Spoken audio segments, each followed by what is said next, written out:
সম্মানিত দর্শক, ২০২৬ সনের ফেব্রুয়ারি মাসে যে ত্রয়োদশ জাতীয় সংসদ নির্বাচনটি হলো, এটি আসলে কেমন হলো?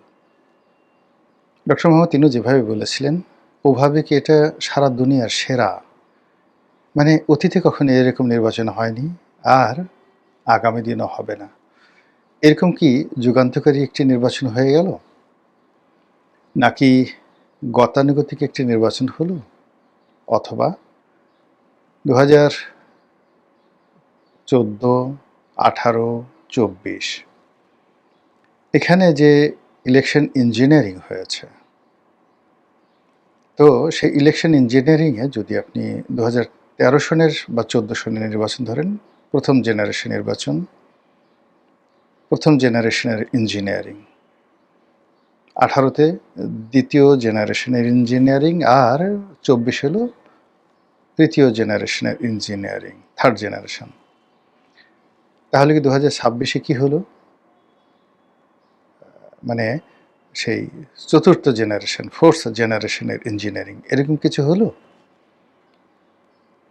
আমরা যারা বিভিন্ন সময়টিতে এই নির্বাচনী আশঙ্কা ব্যক্ত করছিলাম, আমরা সবাই বলাবলি করছিলাম যে বর্তমান সরকারের যে স্ট্যাবিলিটি, বর্তমান সরকারের যে সক্ষমতা, তাতে করে একটি প্রতিযোগিতামূলক নির্বাচন অনুষ্ঠান করানো বলতে গেলে অসাধ্য একটা বিষয়।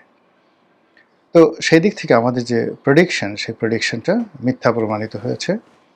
নির্বাচন হয়েছে এবং এ যাবৎকালে নির্বাচনের সবচেয়ে কম ক্ষয়ক্ষতি হয়েছে, জখম হয়েছে, এবং দৃশ্যত এটা ছিল ছিমছাম শান্তিপূর্ণ। ১। ২ নম্বর হলো যে আমরা ভোটার উপস্থিতি কম ধরেছিলাম। বলেছিলাম যে না, এখানে যেহেতু আওয়ামী লীগ নেই, ভোটাররা আসবে না। কিন্তু বাস্তবে দেখা গেল ভোটার এসেছে, এবং বিচ্ছিন্নভাবে ভোটার এসেছে। কোনো কোনো এলাকাতে খুব বেশি ভোটার এসেছে, আবার কোনো কোনো এলাকাতে একেবারে কম ভোটার এসেছে। থার্ডলি যেটা দেখা গেল সেটা হলো যে এই ইলেকশনে হানা ভোট নিয়ে যে ফলাফল, এই ফলাফল আমাদের দেশে কোনো গর্দভ কিংবা তেলাপোকা, কিংবা যাকে বলা হয় মাছের মধ্যে সবচেয়ে বোকা মাছ হলো কাতলা মাছ।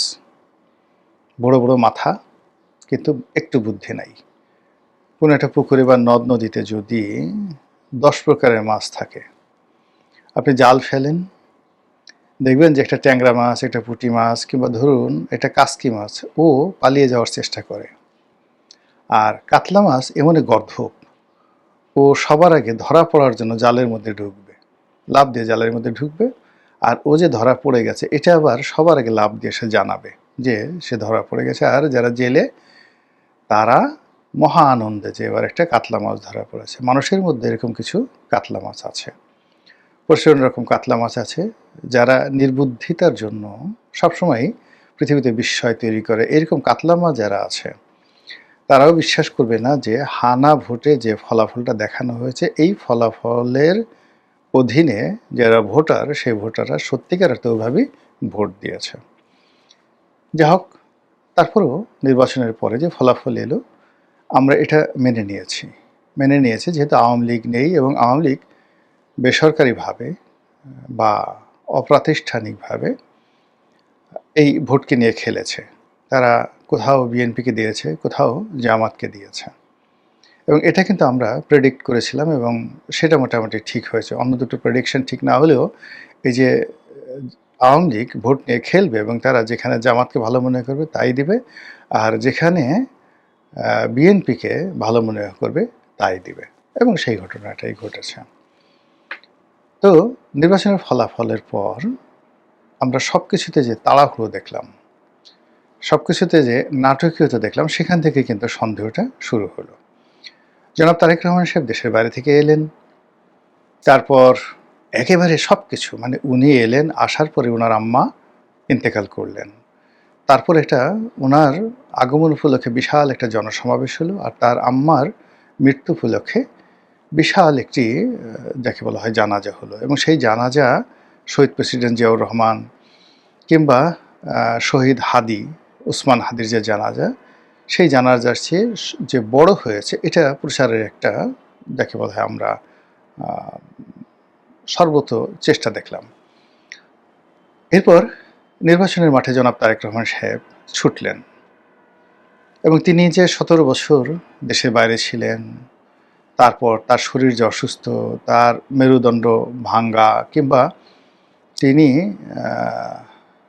মা হারিয়েছেন সাম্প্রতিক সময়, এটা ভুলে গিয়ে তিনি দেশের প্রেমে, দেশের জনগণের প্রেমে এবং দেশ রক্ষার কাজে মাতৃভূমির প্রয়োজনে এতটা দৃঢ় হলেন এবং এতটা শক্তিশালী হয়ে পড়লেন যে সকাল সন্ধ্যা দিন রাত তিনি সারা বাংলাদেশ তোলপাড় করে একের পর এক রাজনৈতিক সমাবেশ তিনি শুরু করলেন আর কি।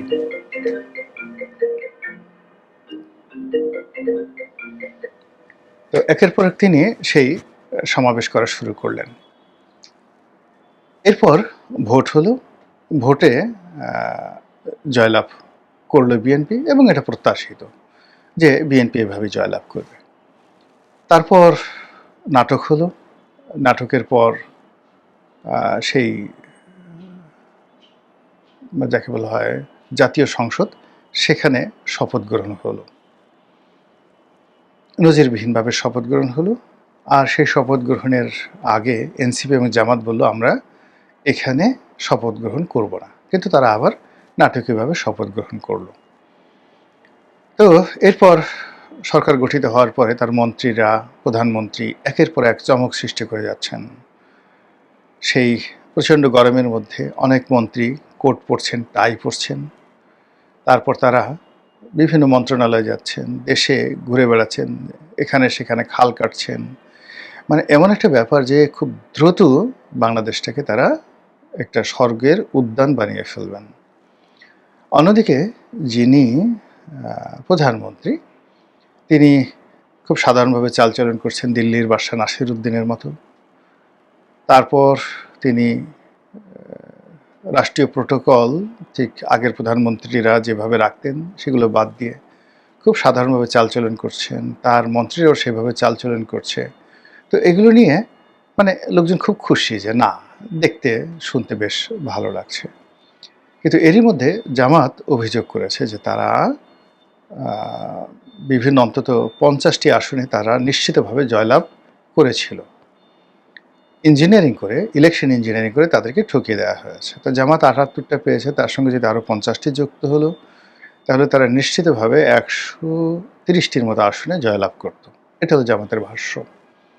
বিএনপি অবশ্য এই ব্যাপারে কোনো কথাবার্তা বলেনি, আর যারা ইলেকশন আয়োজন করেছে তারাও এই ব্যাপারে কোনো রাগ করেনি। কিন্তু আমাদের মন মানছে না, আমাদের মন বলছে, বারবার বলছে কিছু একটা হয়েছে। এটা অতীতের সেই তিনটি ইলেকশন ইঞ্জিনিয়ারিংয়ের কারণে হতে পারে, অথবা এই নির্বাচন পরবর্তী সময় কারোর মধ্যে মানে আনন্দ নেই। যারা বিজয় হয়েছে তাদের মধ্যে আনন্দ নেই, উল্লাস নেই, আর যারা পরাজিত হয়েছে তাদের মধ্যে হতাশা নেই। সব কিছু দেখে মনে হয়েছে যে আমি ডামি, আমি মামু বা চাচা ভাতিজা, শালা দুলা ভাই, তাদের মধ্যে সমঝোতামূলক যখন একটা জিনিস হয়, কুক পলাপলি খেলা হয়, তো সেক্ষেত্রে যে ফলাফল হয়, এই নির্বাচনের সেই ফলাফলের পর আমাদের মনে হচ্ছে যে সবার নিরানন্দ ভাব দেখে মনে হচ্ছে কিছু একটা হয়েছে। তো আমরা যারা নাদান বান্দা, নাখান্দা বান্দা, আমরা হয়তো অনেক কিছু জানি না, অনেক কিছু বুঝি না, কিন্তু আমাদের দেশে যারা মিলিটারি এক্সপার্ট রয়েছেন, বিভিন্ন সময়ে সাহস দেখিয়েছেন, নানা রকম কথাবার্তা তথ্য বলার চেষ্টা করেছেন, তাদের মধ্যে কেউ বিশেষ করে কর্নেল হাসিন, যিনি আয়নাঘরে গুম হয়েছিলেন, তো তিনি একটি বক্তব্য দিলেন যে দিল্লিতে সাবেক রেজিমের যে সকল ইলেকশন ইঞ্জিনিয়ার রয়েছেন, যারা সেই আমিরামি নির্বাচন, রাতের নির্বাচন অত্যন্ত সফলভাবে করেছিলেন, এ সকল দাগি আসামি তারা দিল্লিতে পালিয়ে গিয়েছিলেন। এই নির্বাচন করার জন্য তাদেরকে দিল্লি থেকে আনা হয়েছে। এটা খুবই সিক্রেট, কারা এনেছে, কীভাবে এনেছে, আই ডোন্ট নো। আমি শুধুমাত্র উনি যেহেতু একটা গণমাধ্যমে এই কথাটা বলেছেন, আমি ওনার এই কথাটা পুনরাবৃত্তি করছি। তিনি জামাতের রাজনীতির সঙ্গে আদৌ জড়িত কিনা জানি না, কিন্তু জামাতকে প্রমোট করছেন, জামাতের বিভিন্ন অনুষ্ঠানে যাচ্ছেন, কিন্তু খুব স্ট্রেট এবং ফরওয়ার্ড ওয়েতে অনেক কথাগুলো বলছেন। তার এই কথাগুলো ফেলে দেওয়া যায় না। তো তার সেই কথা এবং একই সঙ্গে জামাতের যে অভিযোগ এবং বিজয়ী এবং পরাজিত যারা আছেন তাদের মধ্যে নিরানন্দ ভাব। অন্যদিকে আওয়ামী লীগ কেমন যেন খামোশ হয়ে গেছে। মনে হচ্ছে যে তারা যেভাবে চেয়েছিল সব কিছু সম্ভবত সেভাবে হয়েছে বা সেভাবে এগোচ্ছে। নির্বাচনের পরে এখনো পর্যন্ত সংসদ অধিবেশন বসেনি। মার্চ মাসে 12 তারিখে সংসদ অধিবেশন বসবে, কিন্তু এর আগেই সরকারের সকল গুরুত্বপূর্ণ পদ পদবিতে যাকে বলা হয় নাটকীয় সব পরিবর্তন হয়ে গেছে। বাংলাদেশ ব্যাংকের গভর্নর, দুর্নীতি দমন কমিশনের চেয়ারম্যান, সচিবালয়ের ক্যাবিনেট সেক্রেটারি থেকে শুরু করে অনেক গুরুত্বপূর্ণ সেক্রেটারি যারা বাদ পড়েছেন, নতুন নিয়োজিত হয়েছেন।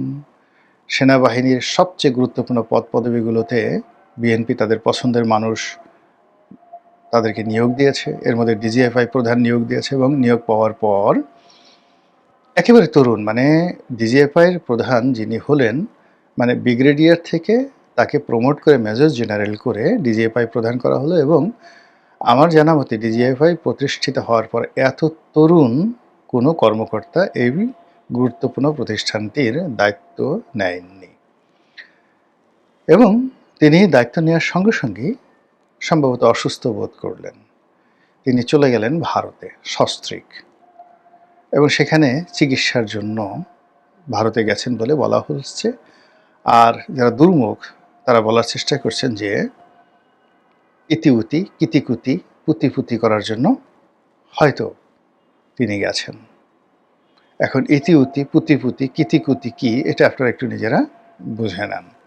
যে ডিজিএফআই প্রধান দায়িত্ব গ্রহণের সঙ্গে সঙ্গে তিনি চিকিৎসার জন্য ভারতে গেছেন সস্ত্রীক। এনিওয়ে, তো এখন সেই ডিজিএফআই থেকে শুরু করে সব জায়গায় পরিবর্তন হয়ে গেছে, শুধুমাত্র দুটো পদে পরিবর্তন হয়নি। তিন বাহিনী প্রধান সেই পদে পরিবর্তন হয়নি, আর রাষ্ট্রপতি পদে পরিবর্তন হয়নি, আর সব পরিবর্তন হয়ে গেছে। অন্যদিকে যারা উপদেষ্টা ছিলেন তাদের অনেকের জীবন তছনছ হয়ে যাওয়ার মতো উপক্রম। দুর্নীতি দমন কমিশনে তাদের বিরুদ্ধে তাদের বিরুদ্ধে অসংখ্য অভিযোগ পড়েছে। এবং আমাদের যে কেন্দ্রীয় ব্যাংকের যে ফাইন্যান্সিয়াল যেটাকে বলা হয় বিএফ ইউআইডি এরকম কি একটা রয়েছে আর কি, ফাইন্যান্সিয়াল ইন্টেলিজেন্স ডিপার্টমেন্ট যেটিকে বলা হয়, তারা বেশ কয়েকজন উপদেষ্টার ব্যাংক হিসাব তলব করেছে। তো এই হলো অবস্থা। আর সেই অবস্থার মধ্যে যখন এরকম ইঞ্জিনিয়ারিংয়ের কথা আসছে, তখন আমরা ভাবছি তুমি কেমন করে গান করো হে গুণী।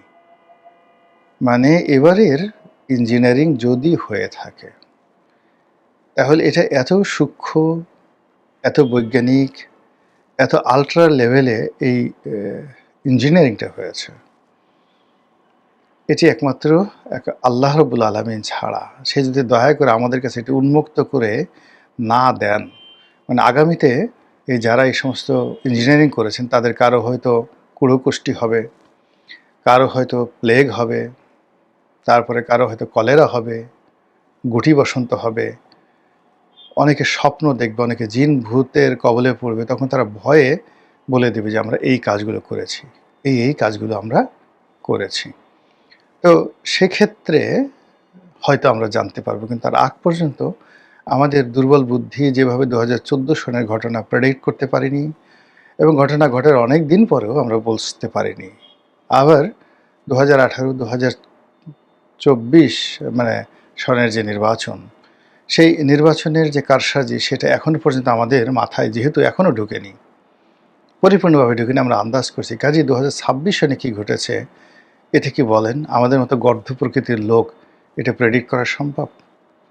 আল্লাহ আমাদের সবাইকে হেদায়েত দান করুন এবং হেফাজত করুন।